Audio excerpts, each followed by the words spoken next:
Muy bien, segundo bloque del Economista TV. Me acompaña ahora el analista de Economía Internacional, Felipe de la Balse. Bueno, Felipe, hay tantos temas que uno no sabía por cuál empezar.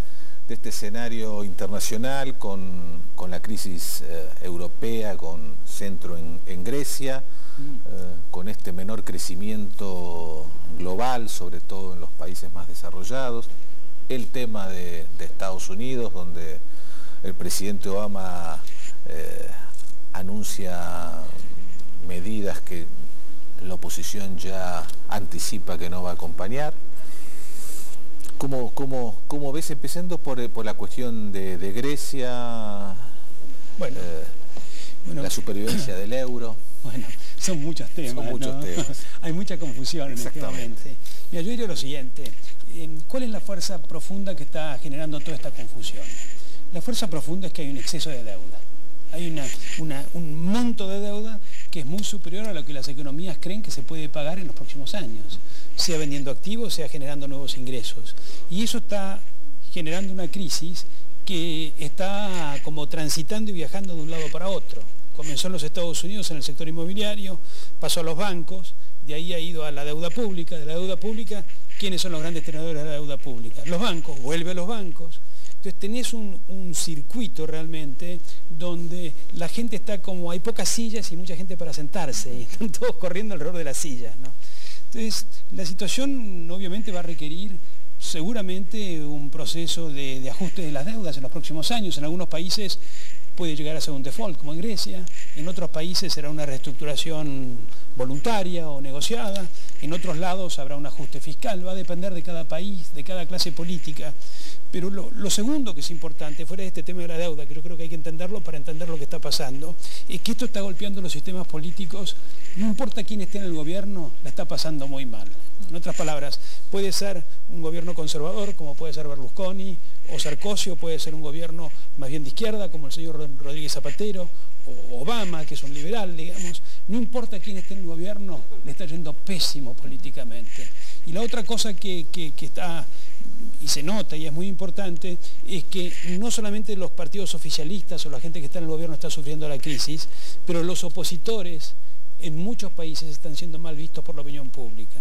Claro, lo cual, Estados Unidos, por ejemplo. Claro, entonces están pasando cosas muy parecidas a Argentina 2001, muy parecidas, ¿no es cierto? Ahora, Felipe, de acuerdo a tu descripción, ¿vos crees que esto se resuelve en el marco de una serie de decisiones económicas o financieras, como por ejemplo Alemania y Francia pretenden que asuma Grecia, o vamos a un esquema un poco más complicado? Algunos dicen, bueno, algunos países pueden llegar a salir del euro, Europa o se desintegra o va a un proceso de integración más profunda, casi como un Estado federal.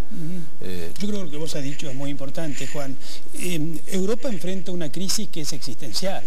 Los europeos construyeron un modelo económico que funcionaba cuando no había tormenta. Entonces, claro, no hubo grandes tormentas en los últimos 40 años para Europa, hubo problemas, pero nada muy sustancial. Ese problema estaba basado, ese programa, ese modelo estaba basado en la idea de que vos podías tener una unión monetaria sin tener una política fiscal común. Bueno, no hay precedentes históricos. Todos los imperios o países que en los últimos 200 años han intentado hacer una moneda sin tener una unión fiscal, han explotado en el aire. Ahora, explotan en el aire cuando llega la crisis. Antes, las cosas aguantan. Entonces, vos has dicho una cosa que es muy importante, que estamos ante una crisis existencial del euro, donde las soluciones no solamente van a ser difíciles, sino que no se nota en la clase política europea una plena conciencia de lo que está pasando, y tampoco le están diciendo la verdad a la población, porque la población no entiende lo que ha pasado. Es como Argentina 2001-2002, hay un periodo de indignación y no comprensión de lo que está pasando. Después viene el segundo periodo, que es la cólera, ¿no? Y el enojo, que es lo que pasó acá y es lo que vamos a ver en Europa en los próximos 12, 18 meses. Vamos a ver problemas muy grandes políticos y sociales, sobre todo en países como Italia, como España, ni que hablar Grecia, ¿no es cierto? Países donde los sistemas políticos no están reaccionando diciendo la verdad, están reaccionando postergando la verdad. Ahora, Felipe, vos ves entonces más el camino de la integración que el de la desintegración, o intento de profundizar al menos los vínculos a través de, como mínimo, una política fiscal común. Lo ideal sería eso. El problema es que el país más importante, que es Alemania, tiene un sistema político muy debilitado en este momento. La canciller, la señora Merkel, no es una mujer muy capaz, pero es una mujer del statu quo, del manejo de la gestión. Y la crisis que tenés no es una crisis de gestión. Entonces, seguramente el año que viene va a haber elecciones en Alemania. Yo creo que va a tener un voto de no confianza la señora Merkel en los próximos 2 o 3 meses, cuando la crisis se agrave, y va a haber elecciones. Y las elecciones las va a perder, las va a ganar una coalición seguramente. Siguiendo la lógica esta que decías, que quien gobierna pierde, no importa quién sea, y probablemente quien asuma va a tener la capacidad política de llegar a un acuerdo con los europeos, con los franceses sobre todo, y hacer una cosa más. A través de la Argentina, ¿no? Que los que gobiernan ganan. Aquí los que gobiernan bueno, porque pierden. ha caído bien la cosa, esa es la diferencia. Cruzamos el Atlántico, Felipe. Estados Unidos parecería que se vive también una situación de bajo crecimiento, alto desempleo, sí, y además un bajísimo consenso político, claro, sobre cómo se sale la crisis, ¿no? Es decir, claro, Obama anuncia un plan para generar empleo que los republicanos dicen, claro, que no le van a votar. Claro. Hoy, lunes a la mañana, anunció que, bueno, que cualquier programa para reducir el déficit fiscal debe incluir tanto recorte de gastos como más impuestos a los sectores con mayor capacidad contributiva. Los republicanos, claro, ya han anunciado que eso, claro, no lo van a acompañar. Entonces ahí estamos en una situación de bloqueo político muy notable, ¿no? El diagnóstico no es muy diferente al europeo, en el sentido que la clase política norteamericana no está reconociendo el problema.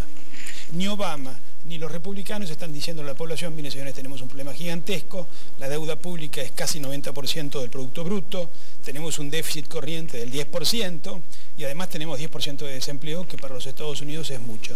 Entonces, están procesando la crisis. Está pasando lo que pasó en Argentina entre el año 2001 y el 2003, ese proceso donde la clase política y la población descubre que los problemas son más graves de lo que pensaban. Y la ventaja que tienen los Estados Unidos, que no tienen los europeos, es que tienen un gobierno unificado y que tienen un manejo de la política monetaria que el europeo no tiene, porque le ha entregado su política monetaria al euro, que es un modelo de tipo fijo, como la convertibilidad. Entonces los americanos seguramente van a salir antes de la crisis que los europeos, pero la crisis es de largo aliento, no es una crisis de 3 meses, es una crisis que puede durar 3, 4, 5 años de menor crecimiento, sorpresas financieras, mucha volatilidad en los mercados. Podemos llegar a, no sería imposible pensar que el mundo que hemos conocido vos y yo en los últimos 40 años, un mundo de movimientos de capitales libres, sin controles de cambios, se deteriora en los próximos años y vayamos a situaciones donde los países, mismos los más importantes, comienzan a imponer controles de cambio. Bueno, Estados Unidos además es muy notable cómo hay visiones tan antagónicas de las medidas que hay que tomar para salir de la crisis, ¿no? Y tan irrealistas de ambos lados. Porque vos fíjate que los republicanos dicen que no hay que subir los impuestos y los demócratas dicen que no hay que reducir los gastos. Cuando tienen un déficit del 10%... Y además el bloqueo en el sentido que los republicanos ya han dicho que no van a votar en el Congreso las iniciativas de Obama, y Obama dijo que cualquier recorte que no incluya un aumento de impuestos se lo va a vetar. Claro, entonces, pero mientras tanto los mercados presionan, porque la crisis no es una crisis cíclica normal, no es que el PBI te cayó del 3%, es una crisis financiera muy grande. Felipe, el mundo emergente, que está creciendo a tasas mucho más altas, ¿puede seguir creciendo a estas tasas en los próximos años si se da este escenario que vos describís en el mundo más desarrollado? Bueno, seguramente no vamos a crecer como crecimos en los últimos 5 años, a un promedio del 6-7%. China no va a crecer al 10% en los próximos 10 años, y Europa y los Estados Unidos y Japón están en crisis. Pero probablemente, vos pensás, China depende muchísimo de la exportación, ¿no? La exportación, sus mercados se van a achicar en este escenario. Sin embargo, China tiene el gran potencial de sustituir importaciones masivamente, es un mercado interno gigantesco. Entonces, si bien es probable que el crecimiento de los países emergentes se reduzca, se achica un poco en los próximos años, como vos has indicado, también es probable que tengan una capacidad de compensar y que, si se manejan más o menos bien, bueno, no pasen la misma situación espantosa y difícil que van a pasar los países más avanzados.